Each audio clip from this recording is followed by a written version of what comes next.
noches. Me alegra saludarlos. Por favor, pedirles que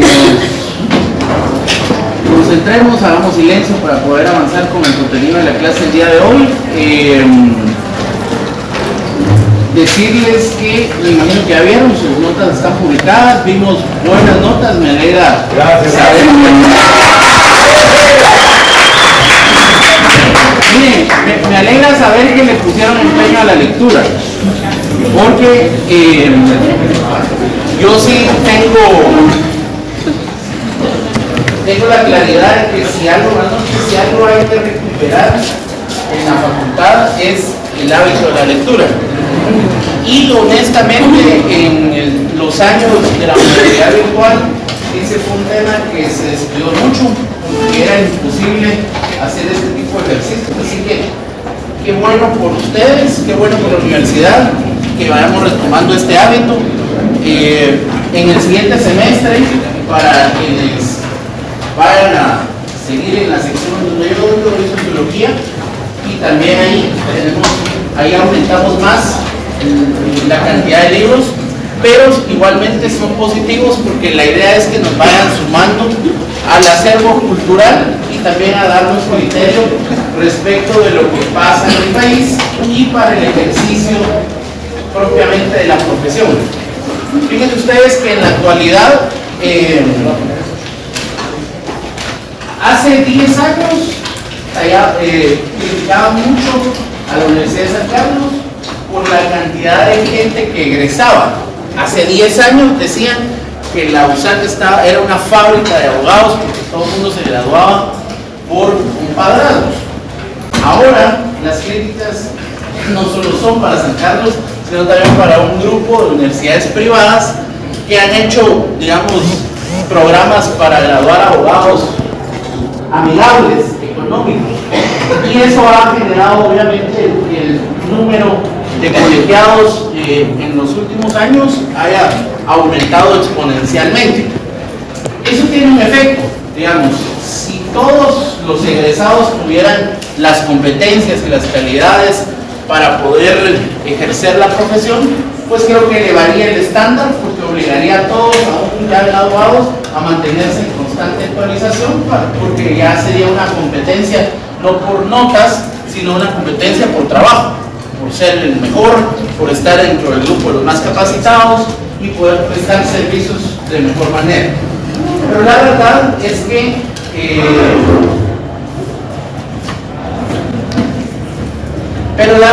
es que no es así. Entonces, en medio de todo eso, para ustedes que están empezando, porque van en el segundo año, por favor, es importante que siempre dediquen tiempo a la lectura y que cada vez que lean,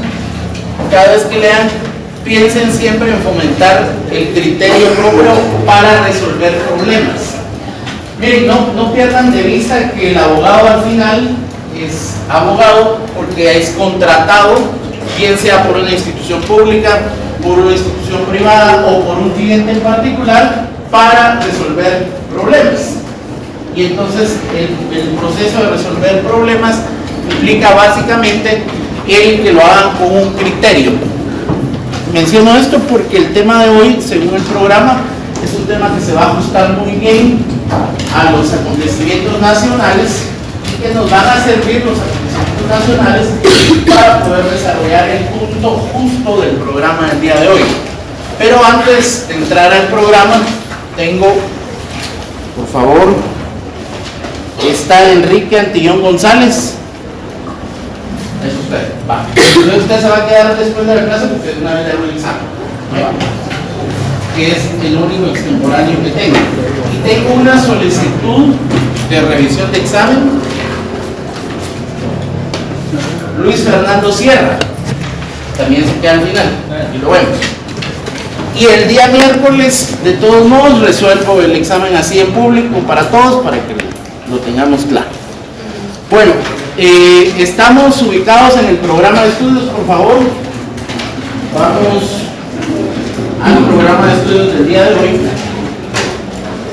Vamos a la unidad número 6, estamos en la unidad número 6 del programa.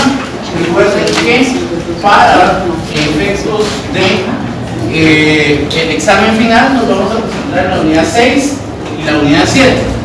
Entonces la unidad 6, ya desarrollamos la primera parte de la unidad 6 en la sesión virtual de la semana pasada, justo hace 8 días, y hoy nos vamos a concentrar en el inciso B de esta unidad número 6, que se denomina la separación de funciones. La separación de funciones, así lo establece el programa, y habla acerca de la teoría de Montesquieu, y aquí viene otra vez el tema de los frenos y los contrapesos. Fíjense que de esto ya hemos hablado, no es la primera vez que vamos a abordar este tema. De hecho, ustedes mismos han escuchado esta teoría y ya les ha sido bastante explicada. Vamos a hacer silencio porque si no, no puedo. ¿Ya? En otros cursos. Entonces, miren, la teoría de dividir el poder es una teoría en principio política, porque lo que busca es que el poder no esté concentrado. De hecho, su origen inicial, bueno, valga la redundancia, su origen está básicamente en ser una contrapropuesta a lo que ocurrió en los gobiernos monárquicos, en donde las disposiciones eran de carácter unilateral. Las disposiciones venían de acuerdo al soberano. Si se dan cuenta, en nuestra constitución dice que el soberano es el pueblo. Deja claro eso para evitar que cualquier gobernante de turno se abrogue la soberanía en sí mismo, como lo eran los monarcas, que eran los soberanos. Entonces, a nuestra constitución decir que el soberano es el pueblo, deja el poder supremo y máximo en el pueblo. De ahí uno de los temas en boga, o de los temas de moda hoy, acerca de la famosa consulta popular para remover o no la fiscal, atendiendo justamente este principio, que el soberano es el pueblo. Entonces, cuando hay una contraposición tan fuerte de poderes, pregúntenle al pueblo. Digamos, es en la doctrina el origen de la petición o de la solicitud de la consulta popular, que se planteaba como una ruta para el tema de la institución de la fiscal. Ahora, cuando vemos el programa, nos habla no solamente de una teoría política, como lo es lo que hizo Montesquieu al decir dividamos el poder, que básicamente es una teoría política.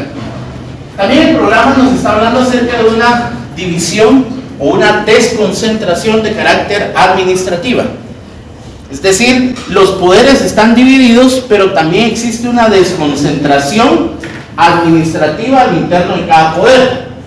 No tenemos 3 monarcas, tenemos una concentración administrativa, de manera que tenemos un presidente de la República, que es quien dirige el organismo ejecutivo, un presidente de la Corte Suprema y del organismo judicial, que es quien dirige todo el aparato judicial, y un presidente del Congreso. Tenemos 3 presidentes de 3 organismos, de 3 poderes que conforman el poder en el país, según nuestra constitución, basada en la doctrina de Montesquieu de dividir el poder. Pero no tenemos 3 monarcas. Cada uno de estos presidentes debe regirse a ciertas reglas, porque tienen una estructura a su cargo. Entonces, hay un vicepresidente, en este caso es una vicepresidenta, hay un gabinete de ministros, hay secretarios, hay subsecretarios, hay viceministros, hay directores generales, hay jefaturas de unidad, jefaturas de departamento, y en general hay toda una estructura solo en el organismo ejecutivo. Igual situación en el organismo judicial, donde tenemos la Corte Suprema de Justicia integrada por 13 magistrados, que a su vez se organizan en 3 cámaras, ¿verdad? La Cámara Civil, la Cámara Penal y la de Amparo y Antejuicio. Y cada una de estas cámaras conocen, por supuesto, respecto de casaciones y aspectos específicos que son elevados a su despacho. Pero también en jerarquía después tenemos un grupo de magistrados de salas de apelaciones, y después tenemos un grupo de jueces de primera instancia, y después tenemos jueces de paz. Entonces hay toda una estructura. En el judicial, en el legislativo también hay una estructura. Hay un presidente del Congreso, pero no toma las decisiones solo, tiene un órgano colegiado que le acompaña, que es la junta directiva. y a su vez esta junta directiva le rinde cuentas a una instancia que se llama jefes de bloque, donde hay un diputado jefe de bloque por cada partido político, y a su vez estos trasladan la agenda al poder máximo del legislativo, que es el pleno, integrado por los 160 diputados. Entonces, si se dan cuenta, aunque hay tres poderes y aunque el poder está dividido según la doctrina de Montesquieu, en la práctica tampoco el poder, la doctrina de Montesquieu busca crear tres reyes o tres virreyes, sino que lo que hace es que desconcentra el poder y crea una estructura administrativa para que el poder, además de estar dividido como doctrina política, también esté desconcentrado administrativamente en toda una estructura paralela o alterna a cada uno de los tres poderes. Partiendo entonces de esa idea, es importante resaltar ahora que si cada uno de los tres poderes tiene una estructura, cada uno de los tres poderes tiene una forma de organizarse, pues miren, también hay instituciones autónomas y descentralizadas, de las cuales también ya hemos hablado en otras sesiones de este curso, como el Tribunal Supremo Electoral, como la Oficina del Procurador de los Derechos Humanos, como el Registro Nacional de las Personas y como el Ministerio Público, que son entes autónomos, hay entes semiautónomos y hay instituciones dentro de estos órganos que no están de conformidad con la ley y con la Constitución supeditados a ninguno de los tres poderes. Es más, fueron creados como medios de control político, como medios de control judicial y como medios de control electoral a los tres poderes.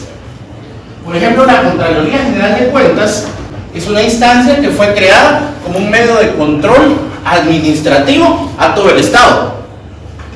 La Contraloría General de Cuentas básicamente lo que hace es revisar los procesos de compras, de contrataciones y del manejo de la cosa pública, y de hecho le extiende a los funcionarios, después de haber ejercido un puesto, si lo hizo de manera correcta y si no encontraron nada, les extiende un finiquito. En general a cualquier ciudadano que no ha ejercido función pública, pero si hay alguien que ejerció función pública, después de que entrega su cargo, se le hace un proceso, un examen, y si todo surgió de manera correcta, entonces le pueden entregar un finiquito. Este finiquito es la constancia de que hizo un manejo probo de los recursos del Estado en la institución que dirigió, en la dirección que dirigió. ¿Qué pasaría entonces si cualquiera de los tres poderes, ejecutivo, el legislativo o el judicial, decidiera emprender una situación para destituir al Contralor General de Cuentas? Pareciera entonces que lo hace para no ser investigado, porque le corresponde a la Contraloría General de Cuentas investigar.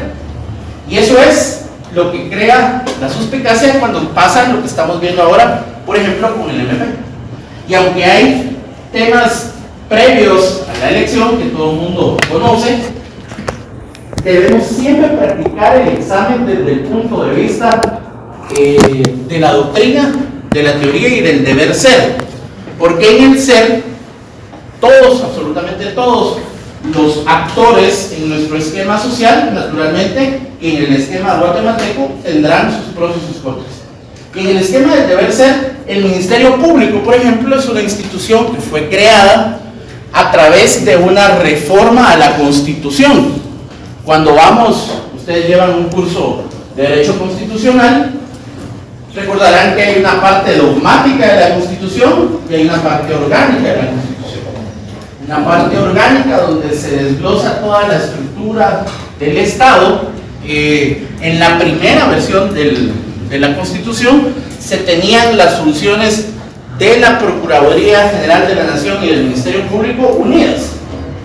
Y es en una reforma a la Constitución donde se sale el Estado de un sistema inquisitivo, un sistema penal inquisitivo, en donde el mismo juez investigaba y juzgaba. Así funcionaba antes. Digamos, un juez era quien hacía la investigación y además quien, después de recabar las pruebas, juzgaba.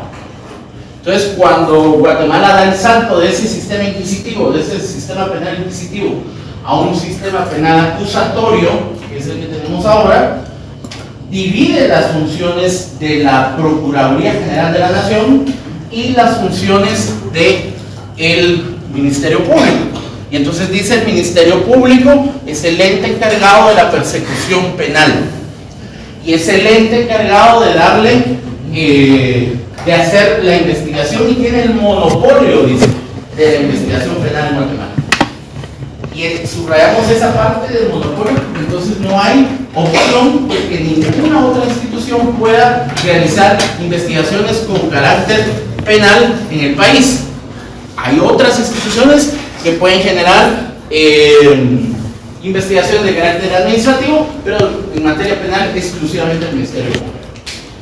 Ahora, el Ministerio Público no es un ente como otros, como el Tribunal Supremo Electoral, como la Contraloría General de Cuentas, como el Procurador de los Derechos Humanos. No es uno de los entes que debe estar constitucionalmente supeditado a ninguno de los tres poderes. Por lo tanto, cualquier acción que pueda o no cometerse en contra del Ministerio Público debe ser o debe nacer de la ciudadanía. Y aquí es donde entra el tema y el debate de lo que actualmente se está viendo. Pero quiero volver a usar la coyuntura para avanzar en el programa. Bien, vamos al programa. El programa habla acerca de la teoría de los frenos y contrapesos que explicamos y de la personalidad del Estado, los derechos y las obligaciones del titular. ¿Quién detenta la personalidad del Estado? Digamos, el Procurador General de la Nación. Y el Procurador General de la Nación tiene un tronco en común con el Ministerio Público, precisamente porque deviene de la representación del Estado.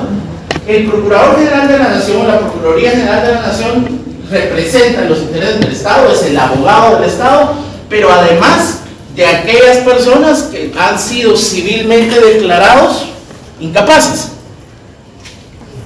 También se le corre audiencia a la PGN en los procesos civiles en donde se es necesario que se pronuncie, porque incluso los niños, los menores de edad, también tienen también tiene la Procuraduría General de la Nación esa facultad de hablar o de representarlos a ellos. La representación entonces del Estado es importante, porque la representación del Estado como tal la tiene la Procuraduría General de la Nación, pero adicionalmente a ello, eso es para que el Estado como tal comparezca en juicios internacionales, para que el Estado como tal comparezca en diferentes instancias, pero cada institución tiene una autoridad superior. En la sesión virtual pasada hablábamos acerca de lo que son las unidades ejecutoras y de lo que son las autoridades superiores, la autoridad superior administrativa. Cada institución tiene un representante. De hecho, para poder comparecer en nombre del Ministerio de Salud, en nombre de cualquier institución, puede ser su máxima autoridad, o bien puede esta máxima autoridad delegar en alguna persona a través de la figura de un mandato su representación para que éste comparezca en alguna audiencia formal. Y decimos esto precisamente porque lo que tratamos de explicar en esta parte del programa es básicamente que la personalidad del Estado la tiene la PGN, pero que adicionalmente cada una de las instancias o de las instituciones tiene una autoridad superior administrativa, y esta autoridad superior administrativa también tiene a su vez la responsabilidad de representar a su institución en algún proceso penal o en algún proceso administrativo o civil o cualquiera que éste tenga ante un juzgado. El Estado debe tener actuaciones y para poder actuar tiene ciertos límites. El programa nos habla acerca de que podamos definir la competencia, que esta competencia puede ser territorial, por materia o por grado. Y es que no estamos hablando de una competencia judicial, no es la competencia de los órganos jurisdiccionales, es la competencia administrativa sobre la cual cada una de las instituciones y particularmente los órganos pueden actuar. Entonces, por ejemplo, fíjense ustedes, el organismo ejecutivo tiene una delegación de competencia por territorio. ¿Cuál es esa delegación de competencia por territorio que tiene el organismo ejecutivo? Los gobernadores departamentales. Dice la ley que el gobernador departamental es el representante del presidente en el departamento. Entonces es una desconcentración del poder, que puede tomar decisiones en nombre del presidente en el departamento. Por eso dirige la reunión de los COPODES, por eso puede instruir a los delegados departamentales de los ministerios en su jurisdicción, en su territorio, para tomar decisiones en ese lugar. Entonces, la distribución de esta competencia por territorio no es exclusiva de los órganos jurisdiccionales, como normalmente lo aprendemos en el curso de teoría del proceso. También administrativamente el Poder Ejecutivo puede delegar esta competencia en razón de territorio. Y también el organismo ejecutivo puede delegar por cuestión de materia su función. ¿Cómo la delega por función de materia? En los 14 ministerios. El organismo ejecutivo tiene una delegación específica para temas de salud. ¿En dónde? En el Ministerio de Salud Pública y Asistencia Social. Una específica por cuestión de materia en trabajo. ¿En dónde? En el Ministerio de Trabajo y Previsión Social. Y así hay 14 ministerios, específicamente por materia. Pero esto no solo lo hace el organismo ejecutivo. Ya del judicial no tengo ni que hablar porque es lo que todos tenemos claro. Vamos al legislativo. Miren el legislativo. El legislativo está organizado en cuestión de 48 comisiones de trabajo. Y cada una de estas 48 comisiones de trabajo tiene un asunto específico por materia. La Comisión de la Juventud del Congreso, la Comisión de Asuntos de Seguridad Nacional, la Comisión de Asuntos de Reformas al Sector Justicia, etcétera, etcétera, etcétera. Entonces, también el organismo legislativo tiene esta división por competencia, específicamente por materia. A lo que queremos anotar específicamente en el programa es que esta división de las competencias no es exclusiva del organismo judicial, que es la más conocida por supuesto, pero que también el sistema o el aparato administrativo tiene esta división tanto en el Poder Ejecutivo como en el Poder Judicial. Y las entidades autónomas descentralizadas también tienen el derecho a hacer este proceso de desconcentración. Por eso precisamente vamos a citar el ejemplo del Ministerio Público nuevamente. El Ministerio Público hace esta delegación por competencia a través de la creación de fiscalías especializadas. Entonces hay fiscalías específicamente dedicadas al tema de trata de personas. Hay fiscalías dedicadas específicamente al tema de la niñez, al tema de femicidio, etcétera, etcétera. Entonces están organizados también por materia y por supuesto que también están organizados por territorialidad, porque tenemos delegaciones, fiscalías específicas destinadas o desarrolladas o desconcentradas en los diferentes departamentos y municipios del país. Y no solo el Ministerio Público, el Tribunal Supremo Electoral también tiene esta desconcentración. Y así pudiéramos citar la mayoría de instituciones que tienen esta desconcentración. Bueno, el RENAP tiene oficinas registrales en los diferentes municipios del país. Entonces, este proceso, digamos, de desconcentración es un proceso de carácter administrativo, no exclusivo del organismo judicial, sino amplio en general para todo el Estado. Y aquí entra el otro tema del cual nos habla el programa, que es el principio de jerarquía y el deber de obediencia y sus límites. Si bien es cierto, la Constitución habla acerca de la división de poderes, también es cierto que la Constitución habla acerca de que nadie está obligado a acatar órdenes que son ilegales. Hay un límite a la obediencia, específicamente del deber, el deber de obediencia. Así lo establece el programa. El deber de obediencia básicamente es el seguir instrucciones de manera lineal. Este seguimiento de instrucciones lineales tiene la limitante constitucional de que nadie está obligado a seguir órdenes abiertamente ilegales. Ahora, la pregunta es en qué momento una orden se puede volver o no ilegal. Pues lo que pasa es que hay una línea muy delgada dentro de lo que puede usted pensar y lo que puedo yo pensar, o lo que un órgano jurisdiccional pueda o no declarar. ¿Saben cómo el mejor ejemplo de esto es? La simulación contractual en materia laboral. En la simulación contractual en materia laboral, por ejemplo, y lo hace mucho el Estado, yo Estado contrato a una persona bajo el renglón del subgrupo 18 o del famoso 029, hago que llegue de 8 de la mañana, se vaya a las 4 de la tarde, le doy una hora de almuerzo, le cargo escritorio, computadora, escáner y todo. Pero llega el mes de julio y todos los trabajadores, porque hay trabajadores, reciben su bonificación anual, o comúnmente conocida como el bono 14, y el compañero contratado en este renglón no recibe. Llega diciembre y el compañero no recibe aguinaldo tampoco, y los demás sí. Entonces hay una diferencia ahí. Eso se llama simulación contractual, todos lo sabemos. Pero ¿en qué momento esa simulación contractual es real? ¿Desde que se materializa o hasta que la declara un juez? Bueno, y aquí hay dos fases en las que, o dos dimensiones en las que tenemos que entender siempre el derecho: la dimensión de los hechos y la dimensión del derecho. Por eso puede ser un principio fundamental de la teoría del proceso que dice que los hechos se prueban y el derecho se invoca. El derecho yo solo tengo que invocar, pero los hechos los tengo que probar. Entonces, si los hechos se prueban y el derecho se invoca, ¿en qué momento esta persona 029 abnegada que va a trabajar igual que los demás y que no recibía el pago de los demás, en qué momento se le violentaron sus derechos laborales? En el mundo de los hechos o en la dimensión de los hechos, en el momento que pasó. En el mundo del derecho, hasta que un juez lo declare así.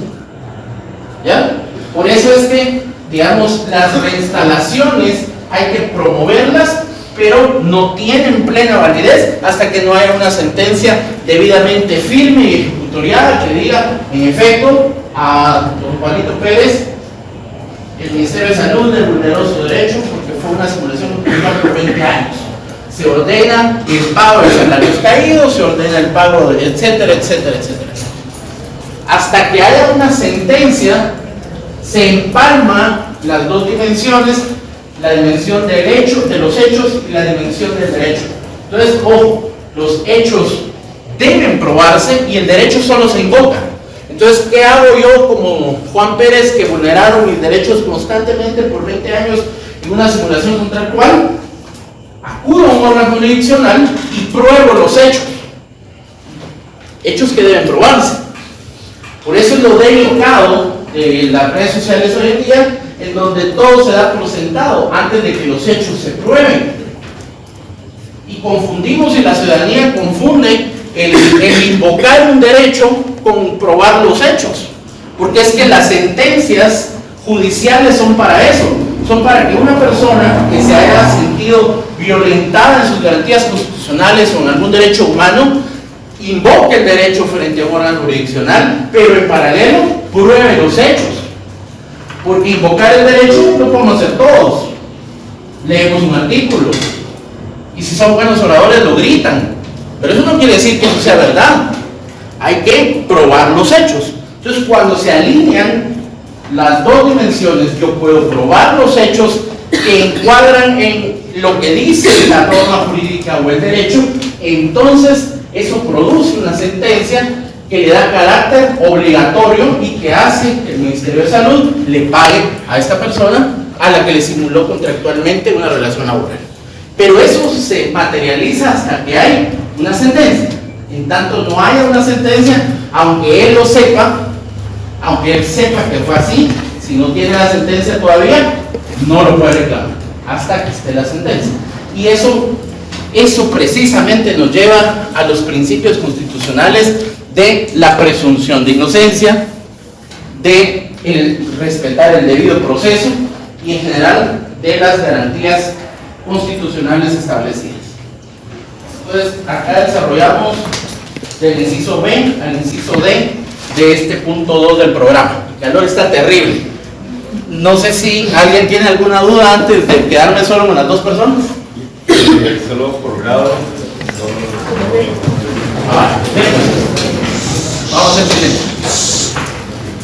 En cuestión de la división por grado en materia administrativa, nosotros en materia administrativa no tenemos por grado.